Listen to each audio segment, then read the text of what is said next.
Teman-teman, kali ini kita membahas tentang poligami.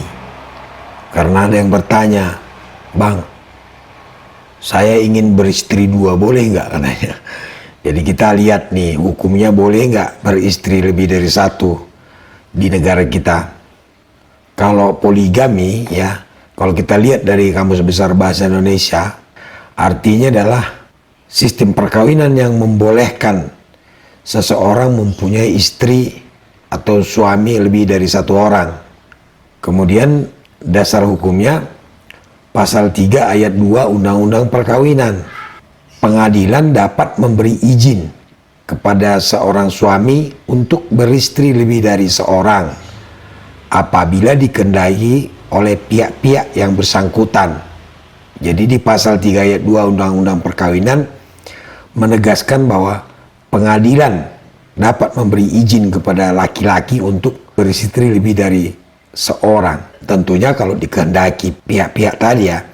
Artinya kita harus minta izin dulu ke pengadilan. Ya, kalau laki-laki atau Anda mau memiliki istri lebih dari 1 harus mendapat izin dari pengadilan. Berarti Anda minta izin dulu ke pengadilan. Nah, khusus bagi yang beragama Islam, dasar hukumnya diatur dalam pasal 56 ayat 1 kompilasi hukum Islam. Bunyinya, suami yang hendak beristri lebih dari 1 orang harus mendapat izin dari pengadilan agama. Jadi hampir sama tadi ya.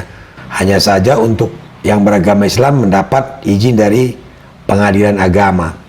Jadi kalau kita lihat kedua pasal tadi, bahwa pada dasarnya poligami dapat dilakukan di negara kita. Untuk melakukan poligami secara sah menurut hukum tadi ada syaratnya. Yang pertama, suami wajib mengajukan permohonan ke pengadilan di daerah tempat tinggalnya dengan syarat 1, ada persetujuan dari istri. Tapi ya bisa juga tanpa persetujuan apabila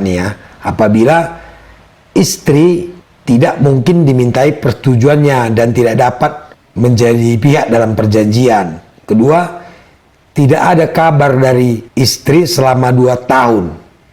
Atau karena sebab-sebab lain yang perlu mendapat penilaian dari hakim pengadilan. Jadi nanti hakimlah yang akan menilai apakah alasan kita untuk berpoligami diizinkan atau tidak.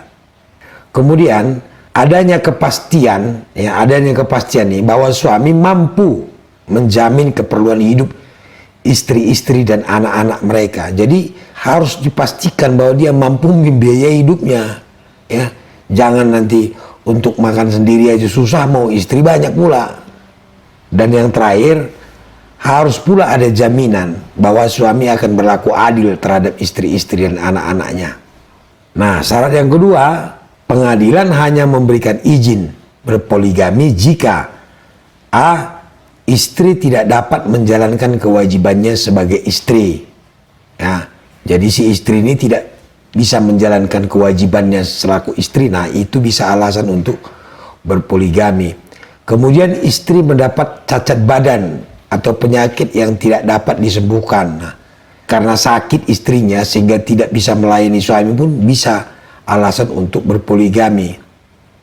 Dan yang terakhir, si istri tidak dapat melahirkan keturunan atau tidak bisa punya anak lah. Itulah kira-kira syarat-syaratnya teman-teman. Memang kalau kita lihat persyarat-syaratan ini banyak merugikan pihak perempuan ya. Dicari di sini kesalahan perempuannya. Pertanyaannya bagaimana kalau misalnya si laki-laki yang melakukan kesalahan? Bisa nggak si istri berpoligami? Atau istri memiliki suami lebih dari 1? Bisa nggak kira-kira menurut teman-teman? Memang ini rumit ya, penilaiannya pun rumit. Bagaimana hakim bisa yakin bahwa dia akan adil? Bagaimana pula hakim bisa yakin bahwa si laki-laki mampu membiayai? Ini pertimbangannya berat juga memang. Tapi pada dasarnya bisa, ya. Walaupun dengan segala pertanyaan-pertanyaan kita tadi, apa mungkin adil? Apa mungkin mampu? Ya, kenapa harus pihak perempuan saja yang dicari kesalahannya? Itulah dia. Namun kalau pertanyaan teman kita tadi, Apakah diizinkan berpoligami di negara kita? Diizinkan. Semuanya tergantung Anda juga.